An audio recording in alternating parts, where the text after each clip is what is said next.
پرانے وقتوں میں ایک استاد کا ایک شاگرد ایک پیر صاحب کا مرید پیر صاحب کے پاس جاتا ہے اور جا کے کہتا ہے کہ پیر صاحب مجھے کوئی خیر کا رستہ دیجیے،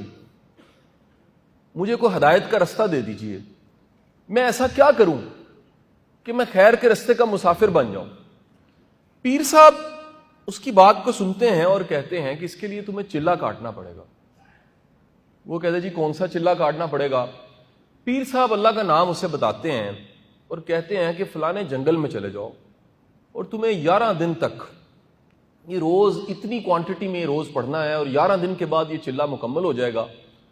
اور 11 دن کے بعد جب تم واپس نکلو گے اس جنگل سے تو کسی پگڈنڈی پہ تمہیں کوئی شخص ملے گا۔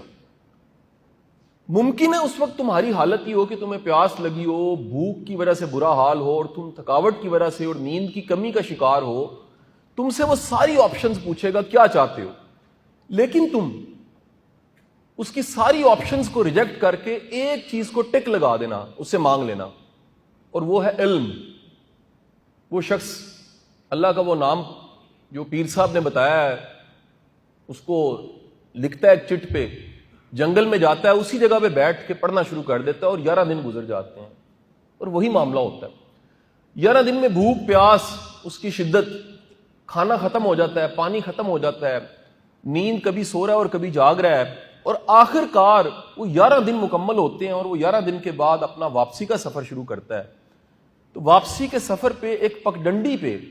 ایک نورانی چہرے والا شخص اسے مل جاتا ہے،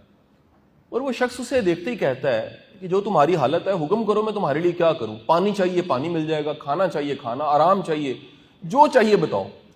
اسے اسی وقت وہ خیال آتا ہے کہ پیر صاحب نے اس مشکل کی گھڑی میں مجھے یہ بتایا تھا کہ تم نے سلیکٹ کرنا ہے تو کس چیز کو سلیکٹ کرنا ہے؟ علم کو سلیکٹ کر دینا۔ ابھی آپ نے علم کے ورڈ کو نہیں بھولنا۔ اس ساری کہانی میں سے ایک جو ورڈ ہے جس میں سے لیکچر نے آگے چلنا ہے وہ علم ہے۔ وہ حالت اندر دیکھیے، جسم کی ضرورت ہے، پانی، خوراک، آرام، اس سب چیزوں کو نظر انداز کر کے اس وقت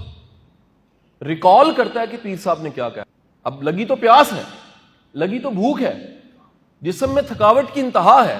لیکن وہ ریکال کر رہا ہے کہ یہ ساری چیزیں ایک طرف مجھے گائیڈ کیا گیا اور اس حالت میں کہا گیا کہ میں نے کیا مانگنا ہے؟ علم مانگنا۔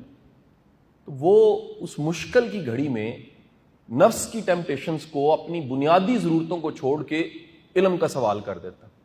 وہ علم کا سوال کرتا ہے، نورانی چہرے والا شخص کہتا ہے آنکھیں بند کرو، اس کے سر پہ ہاتھ رکھتا ہے، اور اس کے بعد اسے جھٹکا سا لگتا ہے، کہانی ہے، وہ ہاتھ ہٹاتا ہے اور کہتا ہے علم تمہارے پاس چلا۔